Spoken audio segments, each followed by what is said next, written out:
जिंदगी जिंदाबाद। नमस्कार, आप सब लोग अच्छे होंगे। पेड़ की हर डाली पे फूल कहाँ कोई खिलता है, सब कुछ मन चाहे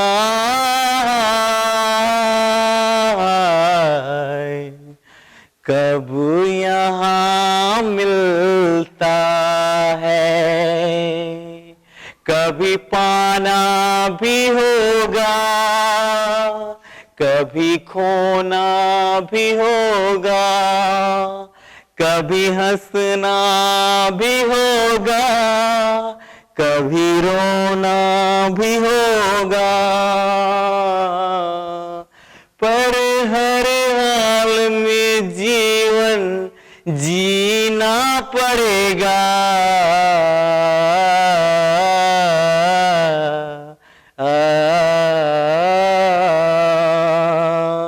जीवन सदैव हमारे सामने कई अवसर उपलब्ध कराता है, इसलिए इस दुनिया में कोई पूरी दुनिया को जीत करके सिकंदर हो जाता है तो कोई खुद को जीत करके कलंदर हो जाता है। निर्णय हमारे हाथ में है कि हम क्या होना चाहते हैं। आज हम एक ऐसे शख्सियत के व्यक्तित्व को जानेंगे जो इतने दिनों के बाद भी इतना जीवंत लगता है, जो अपने कम जीवन काल में कई सदियां अपने नाम कर गए। और हम लोग बचपन से एक कहावत सुनते आ रहे हैं, जो जीता वही सिकंदर। अर्थात ये नाम से परिचित तो हम लोग बचपन में ही हो गए हैं, लेकिन इस शख्सियत की पूरी दास्तान को शायद पूर्णता नहीं जानते हैं। आइए आज जानते हैं सिकंदर, विश्व विजेता के नाम से जो जाने जाते हैं। कितना सच है कि वो विश्व विजेता हुए थे? आइए उनकी प्रसिद्धि से लेकर के सारी चीजों की चर्चा करते हैं। ला ला ला ला ला ला ला ला ला ला ला ला।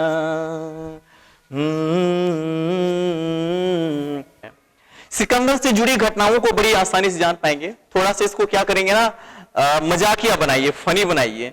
जब सिकंदर कह रहे हैं तो इसको करिए सिकंदर, तो सोचिए शकरकंद। जब आप सोच लिए शकरकंद, तो जब शकरकंद सोच लिए तो फिर आलू प्याज सोचिए।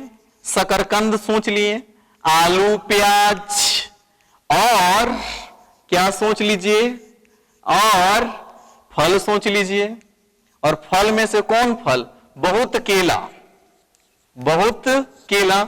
इससे इनसे जुड़े कुछ नाम आप लोग को मिल जाएंगे। आलू प्याज जब कहेंगे, शकरकंद कह दिए तो शकरकंद, आलू प्याज और फल में कौन? बहुत केला को ले लिए। तो आलू प्याज से एक नाम निकलेगा ओलंपियाज। क्या नाम निकलेगा? ओलंपियाज। तो ध्यान देना है, ओलंपियाज को ओलंपियास भी कहा जाता है। तो ओलंपियास इनकी मम्मी का नाम था। सिकंदर की मम्मी का क्या नाम था? ओलंपियास। ध्यान में देंगे, जब और कहेंगे तो और से ध्यान में रख लीजिए अरस्तु। और से क्या? अरस्तु। अरस्तु कौन थे? इनके गुरु थे। उसके बाद जब हम फल कह रहे हैं तो फल से ध्यान में रख लेंगे फिलिप। फल से क्या ध्यान में रखें? फिलिप। फिलिप कौन थे? इनके पिता थे, जिन्हें फिलिप द्वितीय भी कहा जाता है। उसके बाद बहुत केला से ध्यान में रख लेंगे, बहुत केला बोलेंगे तो बाऊ केफला। बाऊ केफला जो इनके प्रिय घोड़ा का नाम था। बाऊ केफला इनका प्रिय घोड़ा था। तो इस तरह से हम लोग जान पाए सिकंदर से जुड़े हुए कुछ प्रमुख नामों को। सिकंदर के पिता फिलिप द्वितीय यूनान के मकदुनिया का शासक 359 ईसा पूर्व में बनते हैं, और उसी मकदुनिया में पूरी दुनिया को जीतने के लिए जन्म लेते हैं 356 ईसा पूर्व में जो पूरी दुनिया को करेंगे अपने मुट्ठी के अंदर। सिकंदर, सिकंदर का नाम सुनते ही एक विश्व विजेता की छवि हमारे सामने उभर कर आती है। क्या कोई जन्म से ही इतना साहसी होते हैं? क्या अभी ये सारी संभावनाएं नहीं हो सकती हैं? तो इस बात का प्रमाण है कि हमारे पूर्वज हैं, और हमारे पूर्वज जब इतने शक्तिशाली हुए हैं तो हर चीज किया जा सकता है अभ्यास से, मेहनत से। और सिकंदर का कथन है, सिकंदर इस बात को कहते हैं, सिकंदर कहते ये हैं कि दुनिया में कुछ भी असंभव नहीं है, अगर कोशिश किया जाए तो। निरंतर कोशिश से हर चीज प्राप्त किया जा सकता है। सिकंदर का जन्म 356 ईसा पूर्व में मकदुनिया के पेला नामक स्थान पर होता है। तो सिकंदर को धुरंधर बनाने के लिए इनके पिता फिलिप द्वितीय ने अरस्तु को चुना। वही अरस्तु जो राजनीति शास्त्र के पिता कहलाते हैं, जंतु विज्ञान के पिता कहलाते हैं, जीव विज्ञान के पिता कहलाते हैं।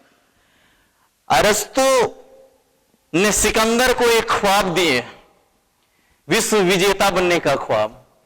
और जब अरस्तु के पास पढ़े थे, उसी समय सिकंदर की दोस्ती होती है हिफेसियन के साथ। यानी इनके प्रिय दोस्त का नाम था हिफेसियन। हिफेसियन के बारे में सिकंदर कहते हैं कि मुझे दुनिया की कोई भी चीज झुका नहीं पाया जितना हिफेसियन की सुंदरता ने मुझे झुका दिया। ये पुरुष दोस्त थे हिफेसियन, इनका प्रिय दोस्त सिकंदर का। ध्यान देना है, हिफेसियन की सुंदरता सिकंदर से भी ज्यादा सुंदर लगते थे। हिफेसियन से दोस्ती इतनी गहरी हुई कि कहते हैं हिफेसियन की मृत्यु के बाद मानो सिकंदर भी अंदर से मरना चालू कर दिए थे। और कहते हैं कि अगर सिकंदर की मृत्यु के अगर कई कारणों में से एक कारण अगर ये देखा जाए तो हिफेसियन की मृत्यु भी रही थी, क्योंकि इनकी मृत्यु के 6 महीने के बाद भी सिकंदर क्या हो जाते हैं, मृत्यु को प्राप्त करते हैं। हिफेसियन के साथ दोस्ती कुछ इस तरह से थी कि कहते हैं कि पहली मुलाकात में जब हिफेसियन और सिकंदर की मुलाकात होती है तो हिफेसियन कहते हैं कि दोस्ती में मैं तुम्हें एक दांत का जो आकार का बना था एक रत्न वो देते हैं। तो सिकंदर क्या करते हैं, अपना ओरिजिनल दांत तोड़ के देते हैं कि ये दोस्ती की निशानी है। हिफेसियन में मानो प्राण बसता था, साथ खाना पीना उठना बैठना, उसकी जीत उसकी हार सब एक दूसरे का ही हुआ करता था।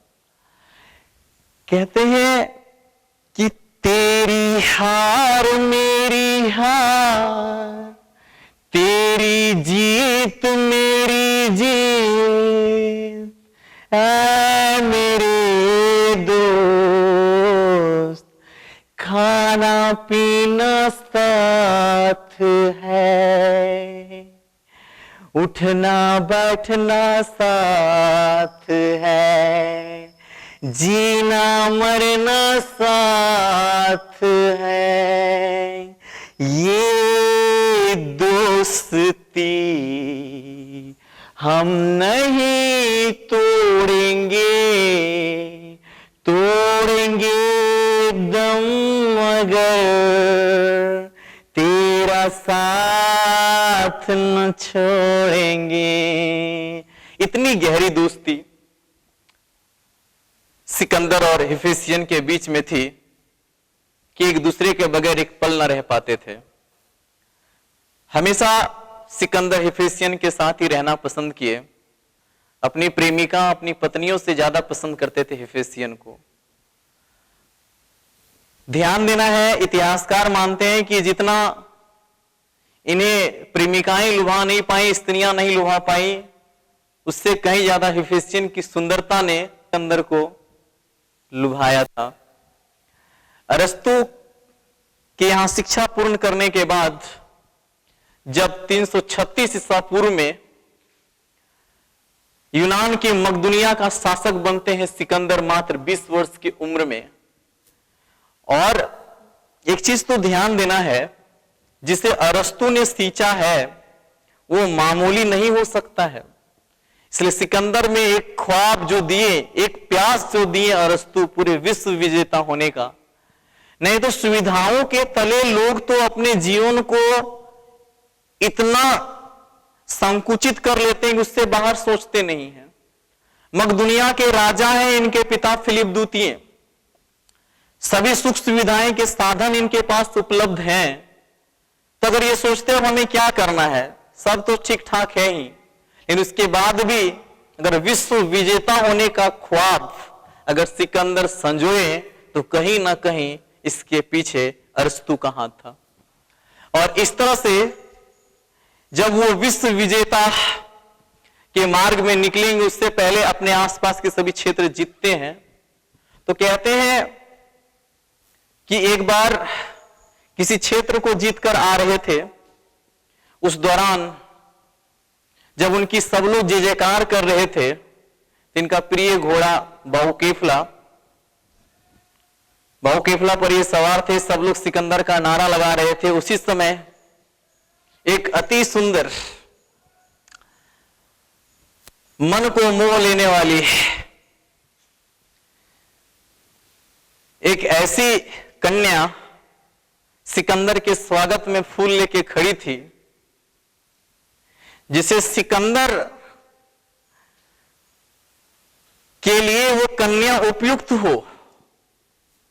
और इस बात का इशारा उनका घोड़ा बहुकेफला ही करते हैं। और मानो घोड़ा उस कन्या को देख करके थम जाता है और सिकंदर को इशारा करके कहता मतलब ये आपके लिए। और कहते हैं सिकंदर उतरते हैं और उतरने के बाद उस कन्या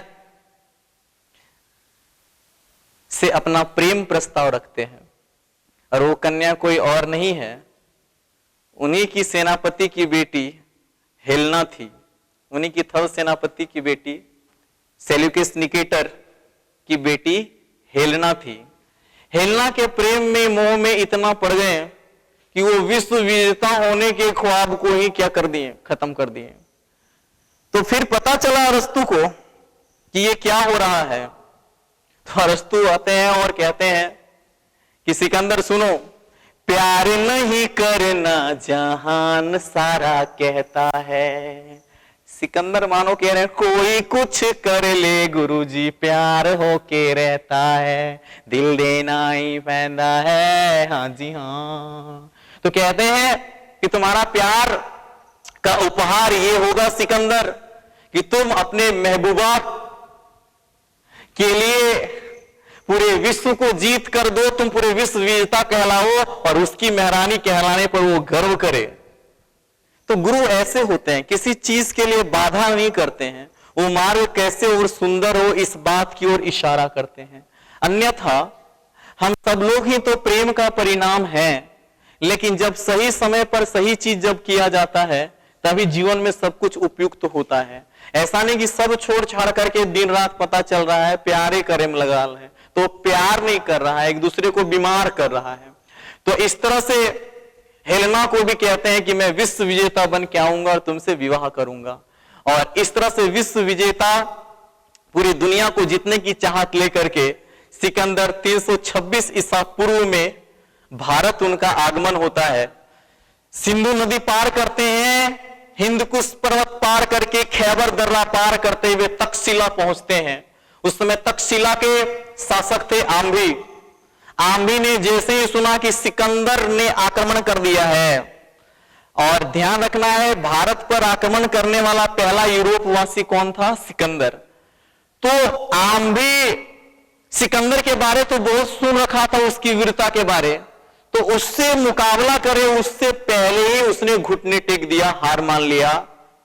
और इस तरह से सिकंदर के सामने आम्भी ने बिना युद्ध किए हार, अपना पराजय स्वीकार कर लिया।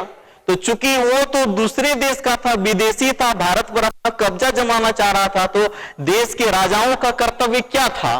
कर्तव्य ये था कि विदेशी आक्रांताओं को, विदेशी आक्रमणकारियों को देश में प्रवेश ना करने दे, लेकिन आम भी उसी के पक्ष में हो जाता है, सिकंदर के पक्ष में हो जाता है। इसलिए इतिहास के पन्नों में पहला देशद्रोह के नाम में भारत का पहला देशद्रोह कहलाता है राजा आम्बिक, जो कहां का था? तक्षशिला का था। सिकंदर का नाम सुनने के बाद लोग इसलिए भी डर जाता था, कहते हैं कि सिकंदर का दो आंख का रंग ना बड़ा अलग अलग था।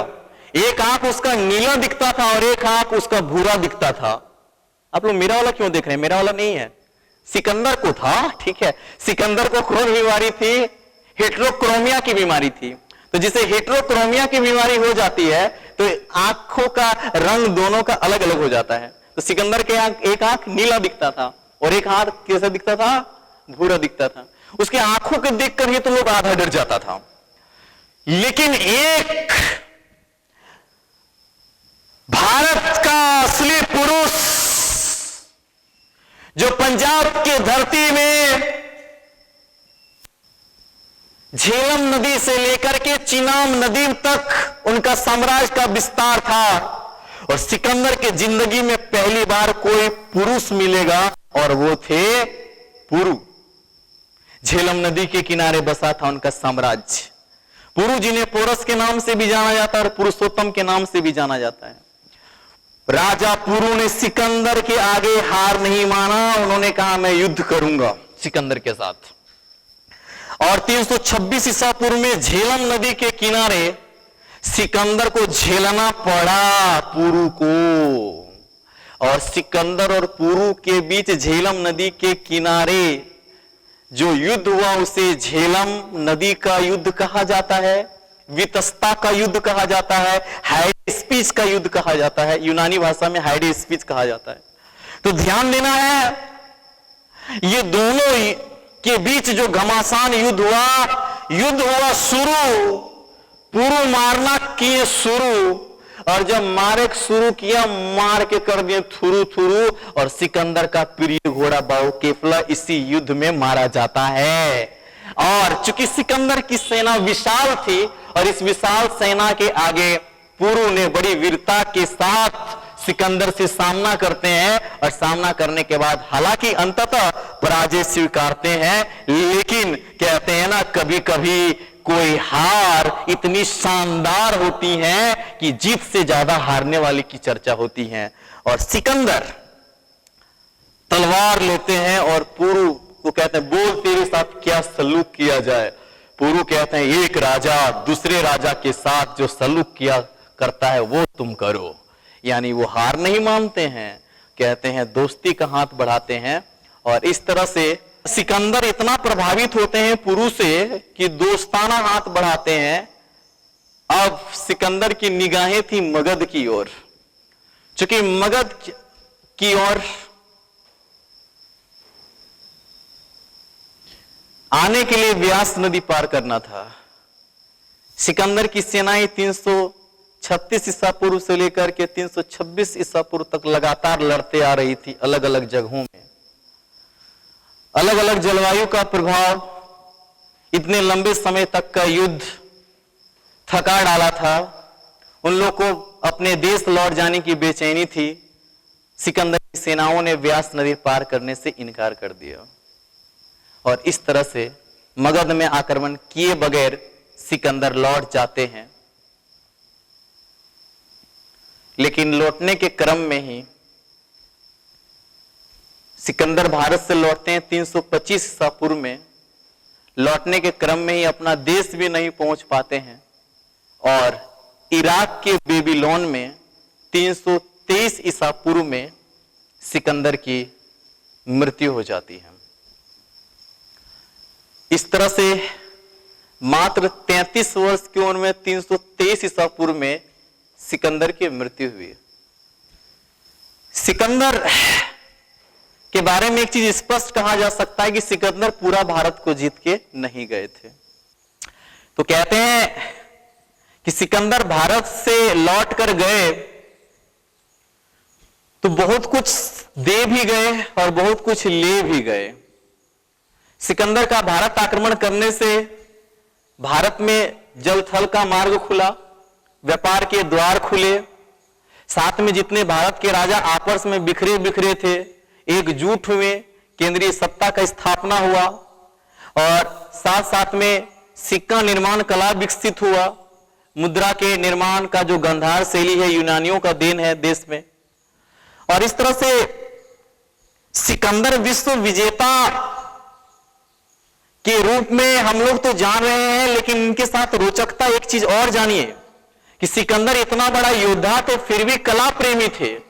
ये लायर नाम का वाद्य यंत्र बजाते थे। लायर जो वीणा के टाइप का होता है। कहते हैं चूंकि अरस्तु के ये शिष्य हुए, इसलिए अरस्तु केवल लड़ने की कला नहीं सिखाए थे इनको, अरस्तु इन्हें प्रेम की भी कला सिखाए थे, नैतिकता भी सिखाए थे। इसलिए ये ताउम्र अपने गुरु की और बड़े लोगों की आदर करते रहे। इसलिए कहते हैं कि जब भारत ये आए तो यहाँ के फकीरों से मिले और फकीरों से मिलने के बाद वो कई नैतिकता वाली भी बात सीख के गए। क्या नैतिकता वाला बात सीख कर गए कि कहते हैं कि एक जैन फकीर, एक दिगंबर मुन्नी नंग धड़ंग नदी के किनारे लेटे थे और ठंडा का मौसम था, वो धूप सेक रहे थे।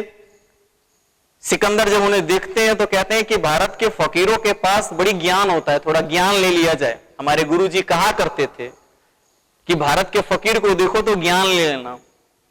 और जैसे ही उस फकीर के सामने, जिसका नाम था डायोजनीज, जिसका इतिहास में जिक्र मिलता है, डायोजनीज नाम यूनानी नाम दिया गया है, नाम के फकीर से मिलते हैं तो वो चूंकि धूप सेक रहे थे तो कहते हैं सिकंदर के आने के बाद भी वो अपने ही मस्ती में लेटे हैं। तो सिकंदर को बड़ा गुस्सा लगा। गुस्सा इसलिए लगा ना क्योंकि वो लगा हम विश्व विजेता है, इतना साम्राज्य हमारा है, फिर भी हमको आदर नहीं कर रहा है। वो कहता है कि जानते हो मैं कौन हूं? वो कहते नहीं, मुझे जानने की जरूरत नहीं है, तो क्यों जानूं? कि तुम्हें पता नहीं है मैं विश्व विजेता सिकंदर हूं। कहते हो तो वो, मेरा क्या इसमें? वो कहते बोलिए मैं आपकी क्या सेवा करूं? वो कहते तू मेरा क्या सेवा करेगा भाई? पूरी कायनात मेरी सेवा में है, पूरी कायनात हमारी सेवा कर रही है। ये सूर्य धूप दे रहा है, ये हवा पानी है। उसके बातों से बहुत प्रभावित होते हैं सिकंदर और कहते हैं कि भारत के फकीरों में वास्तव में ज्ञान है। कहते हैं सिकंदर में सम्मान की भी नीति थी और वो कहते हैं कि मैं भारत का अभिनंदन करता हूं। कहते हैं सिकंदर अपने गुरु का इतना सम्मान करते थे अरस्तु का कि एक बार एक नदी पार कर रहे थे और नदी पार करने के दौरान सिकंदर कहते हैं कि ठहरिए गुरुदेव, मैं पहले पार करता हूं। और जैसे ही वो पहले पार करने के लिए जाते हैं उसके बाद अपने गुरु को अपने कंधे पर बैठाकर नदी पार कराते हैं। अरस्तु पूछते हैं सिकंदर तूने अपने प्राणों की बाजी लगा दी मेरे कारण? अरे मैं तो बूढ़ा हो चुका हूं, अरस्तु मर जाएगा तो कोई प्रभाव नहीं पड़ेगा, लेकिन सिकंदर तुम्हें विश्व विजेता होना है। सिकंदर कहते हैं गुरुदेव अगर सिकंदर मर जाएगा तो कोई प्रभाव नहीं पड़ेगा, लेकिन अरस्तु मर गए तो बहुत प्रभाव पड़ेगा, क्योंकि सिकंदर जिंदा रहा तो एक भी अरस्तु पैदा नहीं कर पाएगा, लेकिन अरस्तु जिंदा रह गए, मेरे गुरुदेव जिंदा रह गए तो लाखों सिकंदर पैदा कर देंगे। यह सम्मान की भावना थी सिकंदर में। ध्यान ये देना है कि सिकंदर के साथ आने वाले जो 3 यूनानी लेखक थे, निरियाकस, जब सिकंदर कह रहे तो सिक्रेटस, आने सिक्रेटस, और एक का नाम था ओसिटोबुलस। तो सिकंदर के साथ कितने? 3 गो, कई गो? 3 गो यूनानी लेखक आए थे। सिकंदर से जुड़ी जितनी भी महत्वपूर्ण जानकारियां हैं, ये सारी जानकारियां हम लोग बड़े ही अच्छे तरीके से जान पाए और इसका पूरा डिटेल पीडीएफ में दे दिया जाएगा। सिकंदर जैसा धुरंधर होना तो आसान है, लेकिन उनकी जैसी नैतिकता अपने हृदय में भी लाने की दरकार है। तो इस तरह से इतिहास के पन्नों में सिकंदर की ये दास्तान हम लोग जान पाए। अब आज भी कहावतों में यह सुनने के लिए मिलता है कि जो पूरे दरिया को ले ले अपने अंदर उसे समंदर कहते हैं, और जो हालातों के आगे ना झुके उसे सिकंदर कहते हैं। सिकंदर खुद कहा करते थे कि मैं भेड़ियों के उस सेना से डरता हूं जिसका लीडर एक शेर है, लेकिन मैं शेरों के उस सेना से नहीं डरता हूं जिसका लीडर एक भेड़िया है। अर्थात इस बात पर निर्भर करता है कि नेतृत्व करने वाला कैसा है। सिकंदर विश्व विजेता होने के बाद भी पश्चाताप में मरते हैं। मृत्युशैया में जब वो बेबीलोन में थे तो उन्होंने अपनी 3 आखिरी इच्छा जाहिर की। उन्होंने कहा कि मेरे मरने के बाद मेरे अर्थी को कंधा देगा मेरा इलाज करने वाला हकीम, ताकि दुनिया को यह पता चले कि स्वस्थ गिर जाने के बाद दुनिया का सारा हकीम मिलकर भी स्वस्थ को लौटा नहीं पाएगा। उन्होंने कहा मेरे अर्थी को जिस मार्ग से ले जाया जाए वहां सोने चांदी बिछा दिए जाएं, ताकि दुनिया को यह पता चले कि सारी दौलत भी लगा दो तो मौत को कोई टाल नहीं सकता है, खोई हुई सेहत को कोई लौटा नहीं सकता है।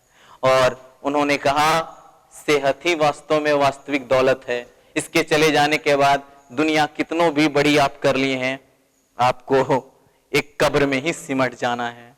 और आखिरी इच्छा जाहिर की कि मेरे अर्थी को जब ले जाया जाए तो मेरे दोनों हाथ बाहर लटका दिया जाए, ताकि दुनिया को पता चले कि सारी दुनिया को पा लेने वाला सिकंदर भी जब मर गया तो खाली हाथ ही गया। इसलिए जीवन को खुलकर जीना है, जो जी जाते हैं वही असली दौलत होती है। इस तरह से सिकंदर जो सीख दे गए उस सीख को जानने की जरूरत है। कहीं सिकंदर बनने की दौड़ में हम अपने जीवन को बंदर न बना दें। हम सब कुछ जीते हुए करें, जीवन को शानदार तो बनाएं लेकिन जिंदा दिली से। पेड़ों की हर डाली पे फूल कहाँ कोई खिलता है, सब कुछ पाकर भी यहाँ लोग सब कुछ नहीं पाता है। कभी हंसना भी होगा, कभी रोना भी होगा, ये जीवन है इसे हर हाल में जीना पड़ेगा।